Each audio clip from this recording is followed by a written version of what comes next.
одоо UCAT Монгол хэл дээр гарсан байна гэж би хэллээ.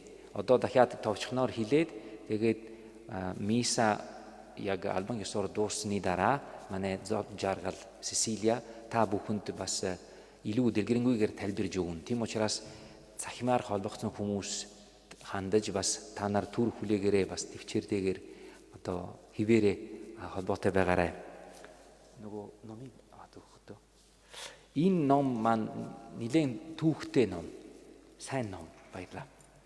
Энэ төсөл бүр 90-ад оны үед эхэлсэн. Манай өмнөх паплам 16 дугаар Бенедикт ерөн 91 оны үед католик шашны сурах бичгийн шин одоо хувилбар гаргаад нэг юмыг анзаарсан.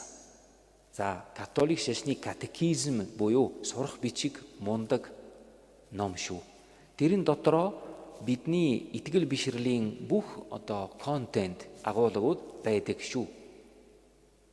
Одоо үүнийг яаж илүү ойлгомжтой бүх хүмүүст ойрхон болгож болох вэ гэд нэгдүгээртэнд одоо компендиум буюу товчилсон маягаар асуулт хариултын маягаар ахят нэг ном бий болсон.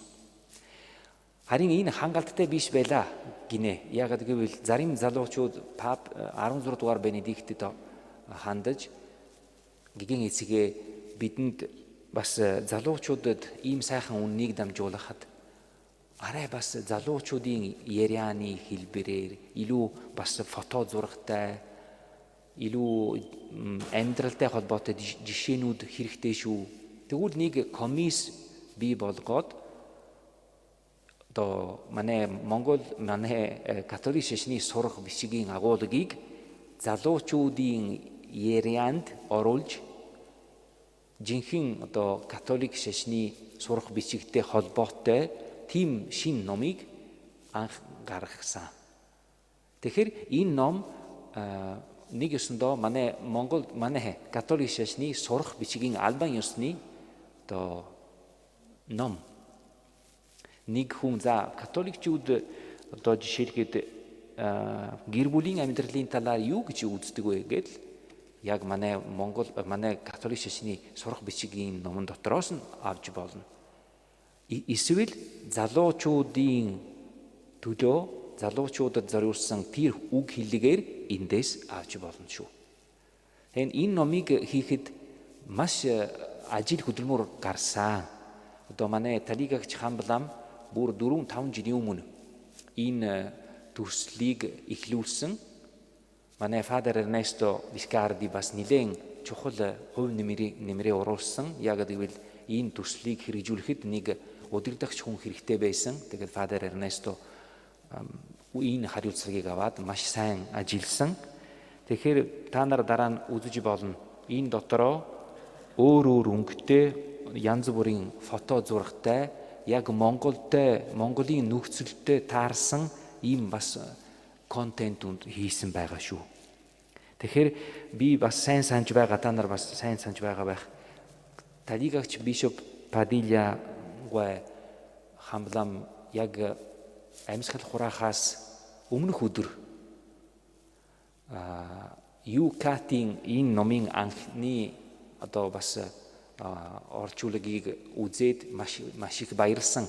Тэр үед бас манай их хуралдааны материал дээр өөрийн гарын үсгээ зураад тэгээд энэ дэлхийгээс салан утсан. Тэгэхээр бараг л түүний нэг өв гэж үзэж болно.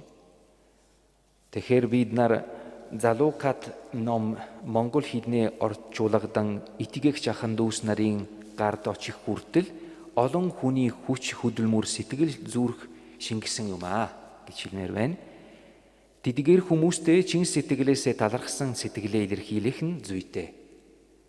Нин түрүүнд монгол хэлний орчуулах зөвшөөрлийг олгосон талигагч Хамблам Венцеслав Падилья, төслийг удирдан гүйцэтгэсэн Фадер Эрнесто Вискарди, мөн түнчлэн монгол хэлний орчуулга дээр хамтран ажилласан Фадер Пьер Палюсьер, оюун эрдэнэ цэцэг дар.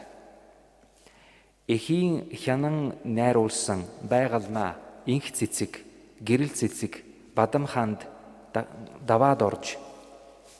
Дизайн их бэлтгэл дээр хамтран ажилласан Father J. Mark, Зол жаргал, Минж, чамин гэрэл нарт баярлсан сэтгэлээ илэрхийлж байна. Маш их баярлаа. Мөн тус номын хэвлэлтийн хариуцсан Адмон хэвлэлийн хамт олонд талархаж байгаа илэрхийлж байна. Одоо нэг урьяаг эндээс би зарлая. Хайрт залуучуудаа залуукатаар дамжуулан итгэл бишрэлдээ илүү гүн суур тавьцгаая. Яг өнөөдөр бас ярьсан номлол дээр хуваалцсан бид нарт тийм бат суур хэрэгтэй. Итгэл бишрэл маань ямар суурьтай байдаг вэ? Заримдаа бид нар сайн мэдэхгүй төөрж яваа хүмүүс шиг. Үгүй, бидэнд ийм 2000 жилийн туршийн уламжлалтай ийм сайхан сургаалтай шүү. Тийм учраас залуучуудаа энэ номыг сайн ашиглаарай. Одоо мисаны дараа манай Зол жаргал та бүхэнд энэ номын талаар бас дэлгэрэнгүй мэдээллийг өгөх болно. Анхаарал тавьсан баярлалаа. Залуучууд бид өдөр тутмын амьдралдаа өөрсдийн итгэл бишрэлтэй холбоотой олон гэргэлзээтэй асуултуудаа нүүр тулгардаг. Заримдаа тэрхүү асуултуудын хариултыг хаанаас олж авах, итгэл бишрэлийн дагуу хэрхэн үйл хэрэг болох ёстойгоо тэр бүрчлэн сайн мэддэггүй юм аа. Та өнөөгийн нийгэмд Тэнгэр бурхан итгэгч байх нь утга учиртай зүйл мөн үү? Есүсийн амьлалтын баригд нотлохоо байдгүй. Хэрэв Тэнгэр бурхан эндрэл хайр юм бол там гэж хэрхэн байх вэ? Хүн зовлон хийгээд үхлийг эдлэх нь Тэнгэр бурханы төлөвлөгөө байсан уу? Тэнгэр бурхан яагаад хүнийг бүтээсэн бэ? Оюуны өмчөд ямар дүрм журам хүчинтэй вэ? Христийн сүсэгтэн мөрийцэх, мөрөдөө тоглоом тоглож болох уу? Христийн сүсэгтэн татвараас зайлсхийж болох уу? Бид байгаль орчиндөө хэрхэн хандах ёстой вэ зэрэг олон асуултуудыг та өөрөөсөө эсвэл хэн нэгэн танаас асууж исэн байхаа. Тэгвэл та юу гэж хариулдаг байсан бэ? За тэгвэл иймэрхүү асуултуудад та нүүр тулгарвал манай залуу Кэт номыг та бүхэн өөрийн гар дээр аваад энэхүү олон хариултуудыг өөрийн болгох боломжтой юм аа. Тэгвэл та бүхэнд би саяны асуултуудаас 2 асуултын хариултыг уншиж өгье. За хүн зовлон хийгээд үхлийг эдлэх нь Тэнгэр бурханы төлөвлөгөө байсан уу гэдэг 66 дугаар асуулт байгаа. За тэн дээр тэгвэл католик шашны сургаалд юу гэж хэлсэн байдгүй. Хүн зовлон хийгээд үхлийг эдлэх нь Тэнгэр бурханы таалал байгаагүй. Хүний төлөөх Тэнгэр бурханы анхны таалал нь Тэнгэрийн орон байв. Өөрөөр хэлбэл мөнхөд амьдрах хийгээд Тэнгэр бурхан ба хүн тэдний орчны хоорондох амар амгалан, эрэгтэй ба эмэгтэй хоорондох амар амгалан юм гэж бичигдсэн байна. Тэгвэл Христийн шашинтан мөрөөдөө тоглоом тоглож болох уу? Иймэрхүү нийгэмтэй холбоотой бидний нийгмийн сургаалтай холбоотой олон асуулт биднэрт байдаг. Тэгвэл иймэрхүү асуултуудыг бид нар бас энэ номноос харах боломжтой юм аа. Тэгвэл 434 дугаар хариулт.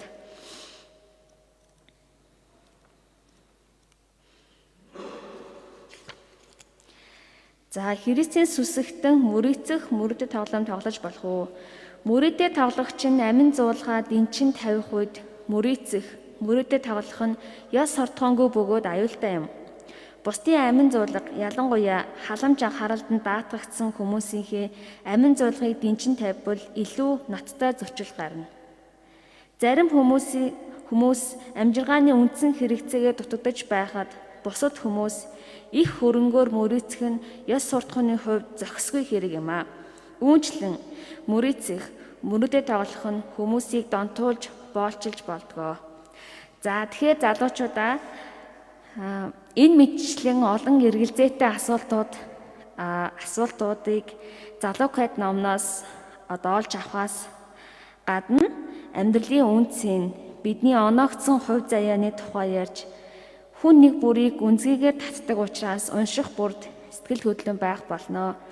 Иймээс залуучууд та бүхэн бидний хэлээр бичигдсэн энэхүү номыг өөрийн хайртай ширээнийхээ ном болгож итгэл бишлэлийнхаа суурийг улам бэхжүүлцгээе гэж та бүхнээс хүсэж байна. Та бүхний гар дээр мөн ном маань утгагүй очих болно. Баярлалаа.